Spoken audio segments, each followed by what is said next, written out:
नमस्कार विद्यार्थी मित्रांनो, तुमचं सर्वांचं आय प्लॅटफॉर्मवरती स्वागत आहे। आपण आजच्या व्हिडिओमध्ये सर्वात महत्त्वाचा म्हणजे चिकित्सा चतुष्पाद बघणार आहोत। हा पॉइंट LAQ आणि SAQ साठी फार महत्त्वाचा आहे।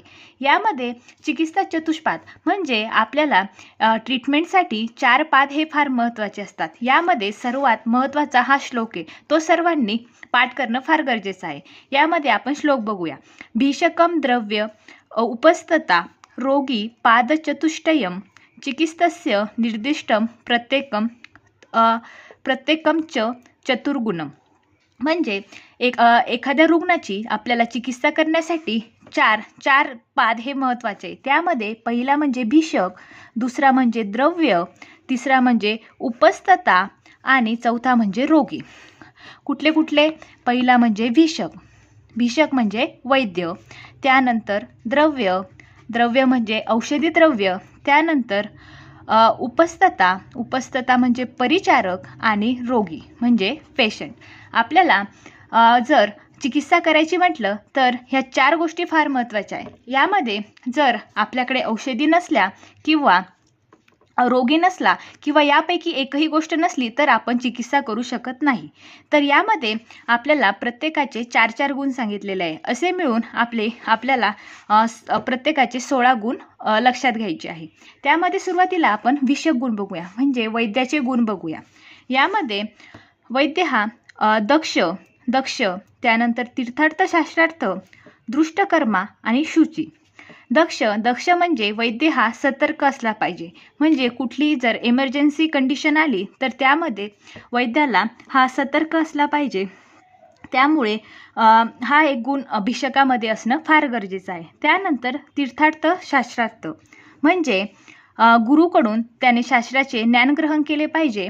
भीषकाला सर्व शास्त्राचे ज्ञान असणे फार गरजेचे आहे। त्यामध्ये कुठली ट्रीटमेंट द्यायची, त्याचबरोबर कुठली सर्जरी करायची, या सर्व गोष्टीचे ज्ञान हे भीषकाला असणे फार गरजेचे आहे। दृष्टकर्मा म्हणजे आपल्या डोळ्याने पाहिलेले कर्म, म्हणजे त्यामध्ये पंचकर्म जसं स्नेहन, स्वेदन अशा प्रकारचे जे कर्म आहे, त्याचबरोबर पश्चात्कर्म, ह्या सर्व गोष्टी स्वतः आपल्या डोळ्याने पाहिलेल्या पाहिजे। त्यानंतर शुची म्हणजे तो मनाने त्याचबरोबर शरीराने पवित्र असला पाहिजे। त्याचबरोबर या भीषकाच्या मनामध्ये जातीभेद नसावा, सर्व जाती समान म्हणून त्याने चिकित्सा केली पाहिजे। त्यानंतर आपण बघूया औषध द्रव्य गुण म्हणजे द्रव्याचे कोणते गुण?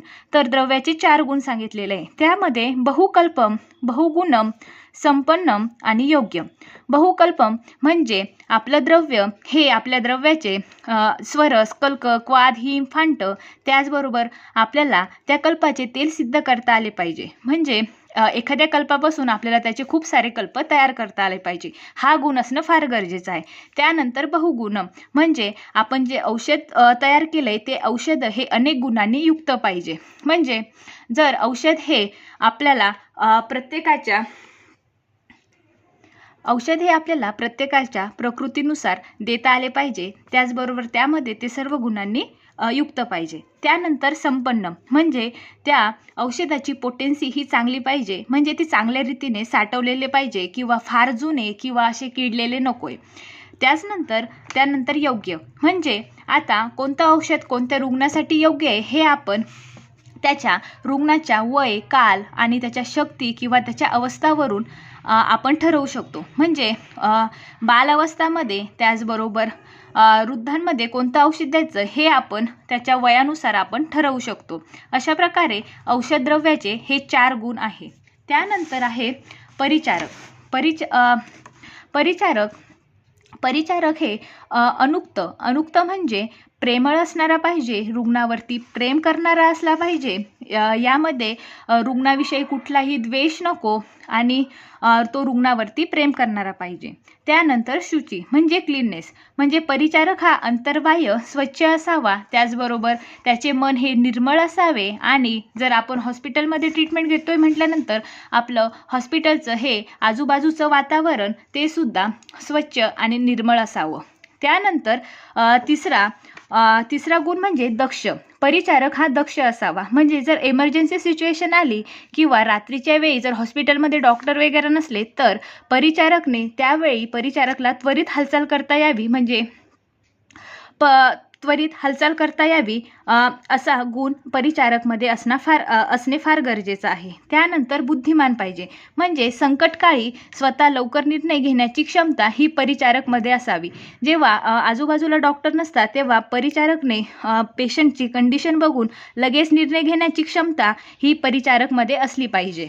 त्यानंतर आपण आता बघूया रोगी हा आढ्य असला पाहिजे. आता आढ्य म्हणजे काय असतं तर तो श्रीमंत असला पाहिजे.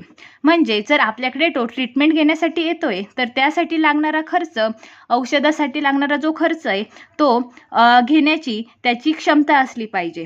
त्याचबरोबर तो विषकवश्य म्हणजे वैद्याने दिलेल्या सूचना पाळणारा असला पाहिजे. वैद्यावरती पूर्ण विश्वास असणारा पाहिजे. जर वैद्याने आपल्याला ज्या काही सूचना सांगितलेल्या आहे, जे आपल्याला अपथ्य सांगितलेले आहे तो पाळणारा असला पाहिजे. त्याचबरोबर वैद्यावरती संपूर्णपणे विश्वास ठेवणारा असला पाहिजे.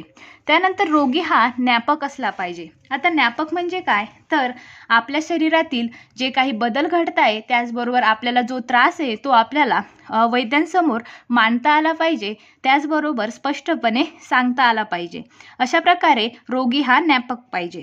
त्यानंतर सत्वानप्पी. आता सत्वानप्पी म्हणजे काय तर रोगी हा मनाने खंबीर असला पाहिजे. म्हणजे एखादी सिव्हिअर कंडिशन आहे किंवा कॅन्सरची केस आहे तर त्यामध्ये रोगी हा मनाने स्ट्रॉंग असला पाहिजे. जर धैर्यवान असला पाहिजे. तर यामध्ये असे पण असतात काही जे सिव्हिअर कंडिशनमध्ये रोगी हा मनाने स्ट्रॉंग असला तर ते डिसीज बरे होण्याचे फार चान्सेस असतात. अशा प्रकारे आपण चिकित्सा चतुष्पाद बघितला आहे. थँक्यू.